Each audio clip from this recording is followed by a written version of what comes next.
What is going on, guys? Welcome back to the channel, and today we're going to be taking another look at the difference between last gen and next gen for Battlefield 2042 now that the full game has finally arrived. Now, I have actually done this video already, but just for the beta, and I was always planning to do a proper one once the full game arrived, simply because the beta was obviously not a full representation of the game. It had only one map, plenty of bugs and missing features, and so I didn't think that video really covered all bases, which is why I wanted to do an updated version. Now, just like the previous video, this is all going to be either PS4 gameplay or Xbox Series X gameplay. If I had a PS5, I'd obviously just compare PlayStation to PlayStation, but unfortunately I still can't find a bloody PS5 anywhere, so we're going to just have to settle for PS4 and Xbox Series X. Like I mentioned in the previous video as well, this isn't by any means meant to be like a console comparison where I'm shitting all over the PS4 and saying how good the Xbox is. There's no console war going on here. This is simply just last gen versus next gen. The Xbox One version would be near identical to the PS4, and the PS5 version would be near identical to the Xbox Series X. So don't think of it as Xbox versus PlayStation, think of it as last gen versus next gen. I'm only trying to show comparisons between the generations, not a comparison between platforms. Now, we're going to be going through a few key sections in this video. Firstly, I'm going to be talking about the performance difference of how it runs on each generation. Secondly, I'm going to be showing you guys all of the map size differences for Conquest between each generation. And then at the end, I'll just quickly give some thoughts on the comparison while I show you guys some direct 50-50 comparisons of the gameplay on each platform. Before we get into it, if you guys are new to the channel, then consider subscribing and turning on those notifications. But with that being said, let's get stuck right into it. So like I said, we're going to be starting off with the performance of each generation and how well I've noticed they run throughout my playtime so far. Now, on last gen, I won't lie, this game is definitely not all that well optimized. It doesn't necessarily run poorly, it looks decent enough, and it is hitting 60 FPS most of the time from what I can tell, but it does just clearly run a lot rougher than next gen, which is to be expected. It's an older console obviously, but man, I really do understand where some of the criticism for this game is coming from now that I have spent a fair bit of time playing it on last gen. Now, on the contrary, it runs honestly so well on next gen, at least for me personally. I have seen a fair amount of criticism on next gen as well, so I just want to make it clear that I can't speak for everyone obviously, but at least on my Series X, it is genuinely running really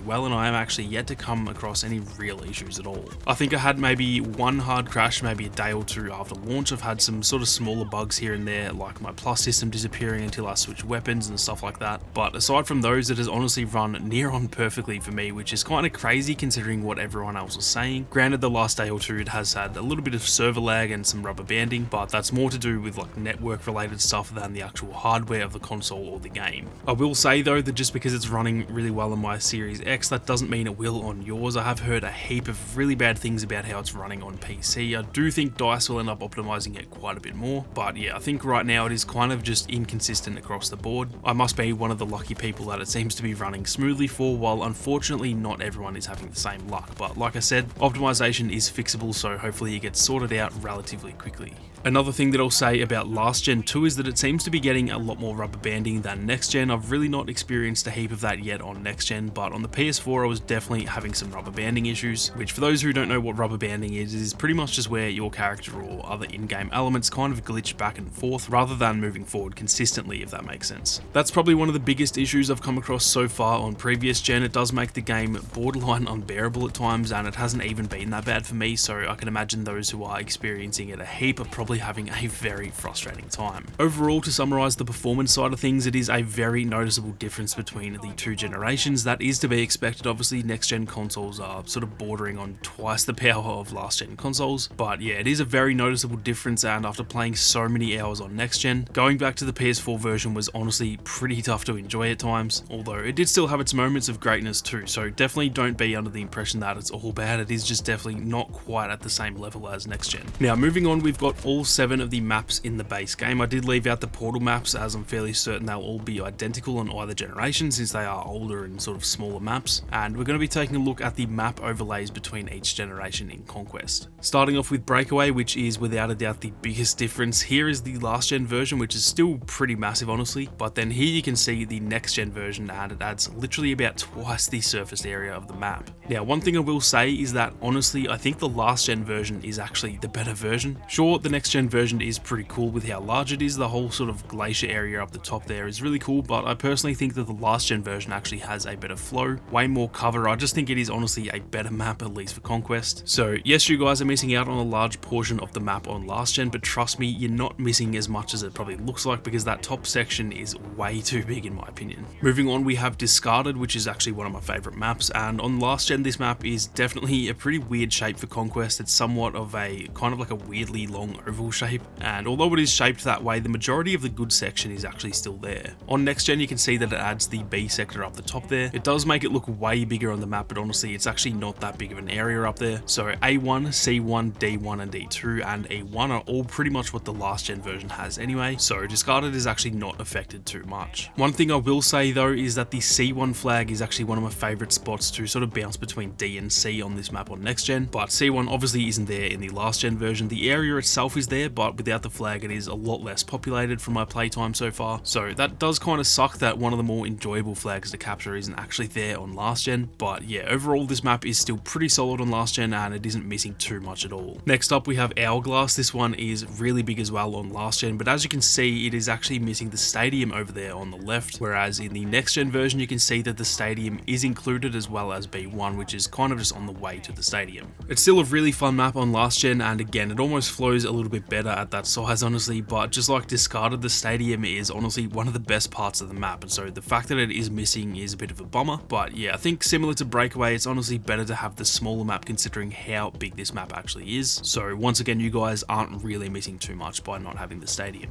Now Kaleidoscope is up next, and this one is honestly kind of weird. You can see here that you're looking at the map from an angle that has the water at the top of the map there, and then on the next gen version the water is actually now on the right. So the angle of this map is actually kind of rotated 90 degrees, which I found really weird. You're essentially getting the D, E and F sectors from this next gen version when you play on last gen, and A, B and C are all missing. What I will say is that yeah, it sucks to be missing that part of the map again, but the top part is honestly better than the bottom part. So I did still enjoy this map a lot on last gen, but yeah, it is still missing about half the map, mostly just to keep it super congested because this is a smaller map in general. Next up we have Manifest, and this one is actually really solid on last gen. It is missing a really big section of the map, as you can see on the next gen that whole A sector over there on the left is what's missing, but that sector is absolutely huge for no reason. And again, I know it probably sounds like I'm trying to make it seem better than it is, but honestly you guys aren't missing all that much on this map in the last gen version. The map is pretty big on next gen, and the A sector does feel kind of irrelevant to be honest. So on the last gen version you kind of get all the main areas and it's not so spread out. So yeah, just like I said for Breakaway, I think this honestly is a better map in terms of the flow on last gen. Sure, it sucks to miss out on the A sector, but I'd honestly rather have the last gen version if it was up to me, so you guys really aren't missing much with this one. Now moving on, we have Orbital, and this one is missing a really large portion on last gen. You can see here that it kind of cuts off halfway across the map, while here in the next gen version it is essentially the entire bottom half of the map too. The unfortunate thing for the last gen guys is that the C sector down the bottom is honestly a whole lot of fun, so unfortunately you guys are actually missing out on one of the better parts of the map. But I've essentially heard nothing but complaints about the map in terms of it being too big. Everyone seems to hate how spread out the map is, and so it does have pros and cons. Obviously you guys miss a cool section of the map, but honestly the smaller one flows a hell of a lot better and it is way more action packed. So yeah, they all kind of just have some give and take, which I guess makes it even out a little bit more. Now last but not least we have Renewal, and I'll straight up say it, this map is far better on last gen than on next gen. The section you guys are getting on last gen is essentially 90% of where the action takes place, while on next gen, yeah, we get a bigger area, but you can see that E1 and B1 are absolutely massive and no one really hangs out in that whole area. The B flag can be fun for sure, but there's just a lot of dead space in that section, so honestly the last gen version is actually the better version. Now overall for all of these maps there are definitely some L's taken by last gen on some of the areas you guys are missing out on, and I know just by looking at the maps, if you haven't played both, it probably seems like last gen is missing out on so much, but honestly, and I'm not just saying this, you guys really aren't missing as much as it probably looks like you are from the overheads. Hourglass, Kaleidoscope and Discarded are really the only maps that I'd say are 100% better on next gen, while Breakaway, Manifest and Renewal are definitely better on last gen than they are on the next gen consoles, and I'd probably say Orbital is kind of in the middle. It's a lot faster and more action packed on last gen, but the C sector is a lot of fun, so I'd probably give that one a tie. I am keen to hear what you guys think about the map differences though, so let me know down in the comments section. I think this will probably be the most divisive part of the whole next gen versus last gen discussion, so I'm keen to hear what you guys think of it. Now lastly, I'm just going to give some final thoughts on the differences, and in the background I'll actually have the gameplay split for you guys just so you can see a straight up comparison. Keep in mind that the render settings are the same, and that although on my screen the game is 4K 60 on next gen, I actually only record in 1080p, so it probably looks closer in quality than it actually is. The next gen experience does look a lot better than it does in these these recordings, but hopefully it does compare them well enough for you guys. Now, the main difference for me doesn't come from the look of the game, the map sizes, or anything like that. The main difference between the generations is honestly just how the game feels. I can't actually put a finger on it, but the gunplay from PS4 feels like a literal different game to me than it does on Xbox. Maybe it's just the controller difference, maybe it's bugged or something, I